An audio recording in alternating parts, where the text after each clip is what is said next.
This is the audio for Chapter 9 of Chasing Lincoln's Killer. When John Wilkes Booth planned the assassination and escape, he did not prepare for an extended campout under the stars. He focused on the need for speed, not camping in the forests of Maryland, cowering like a wounded animal, fearful that every noise meant the hunters were about to seize him. Traveling light had served him well in the first part of his escape, but left him unprepared for the unanticipated phase of his journey. He left Washington wearing the equivalent of a modern-day business suit, suitable for camping out. Without a change of clothing, his garments quickly became dirty, ruining a key element of Booth's trademark, winning style, his beautifully dressed, well-groomed appearance. He and Harold could not bathe or wash clothes, and unshaven they looked and smelled worse each day. They looked like fugitives they were. Their looks might even jeopardize their ability to receive a proper reception at the fine Virginia households they planned to call on across the river. On the morning of Tuesday, April 18th, Jones paid his third call on the fugitives. With each visit, he risked capture, arrest, or worse. Soldiers had visited his farm several times and searched his house once. Jones handed over food and newspapers, then quickly left Booth and Harold alone again.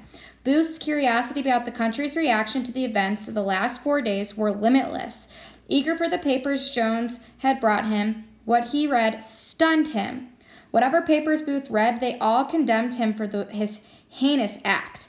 Even worse, Booth saw the beginning of a change in how Abraham Lincoln was viewed by America. Lincoln was transformed from the controversial and often unpopular war leader into a martyr and hero. Stories reported in the papers condemned Booth by name in the most unforgiving, vicious language. The accounts of the Seward attack stunned Booth. Had Powell gone insane? Yes. Seward had been a target, but the viciousness of the assault shocked and revolted Booth.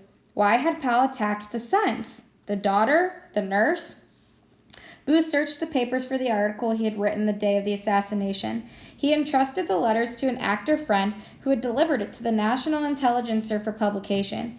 Incredibly, not one newspaper published or even mentioned his letter. But he was wrong to think the newspaper or government was suppressing his letter. His friend, terrified of being connected to the assassin, never delivered the letter to the newspapers. He burnt it.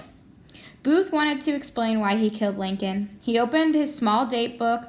In hurried, crammed writing, he began his letter to history. He explained some of the reasons he had assassinated Lincoln. He longed for the South as it was and deplored the Union. He gave details about how he had committed the act.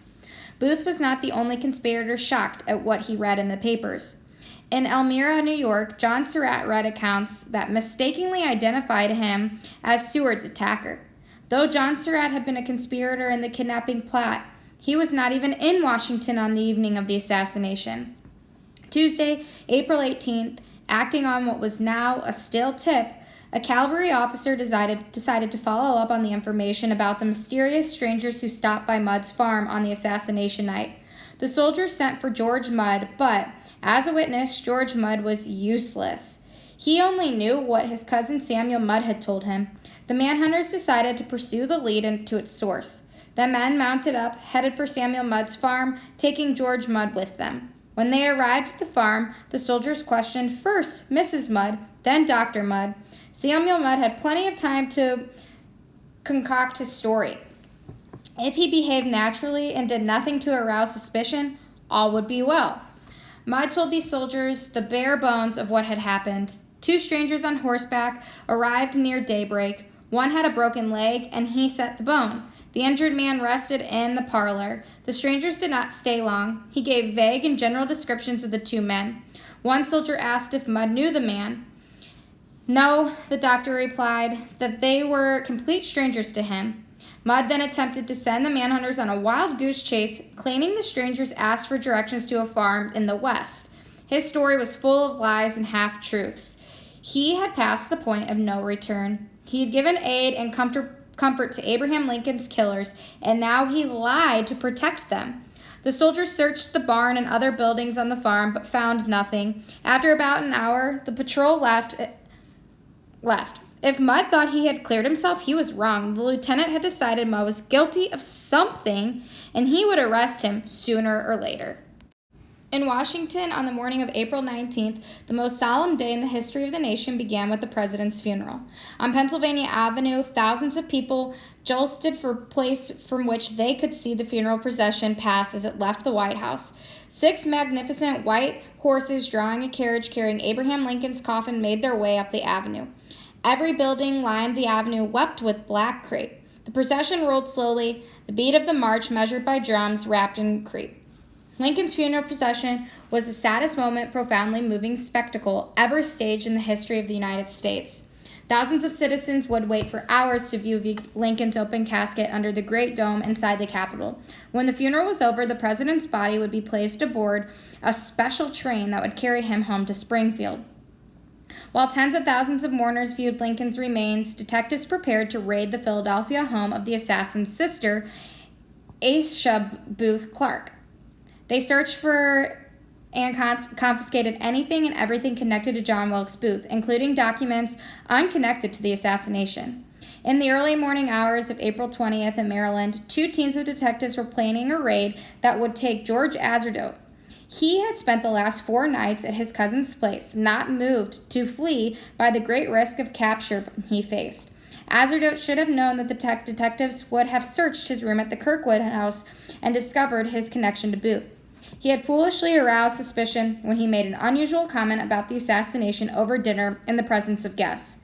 One of the guests reported his statement to a local Union informant who passed the tip along to soldiers who were now at the door of the Hartman Richter's place to pick up Atzerodt.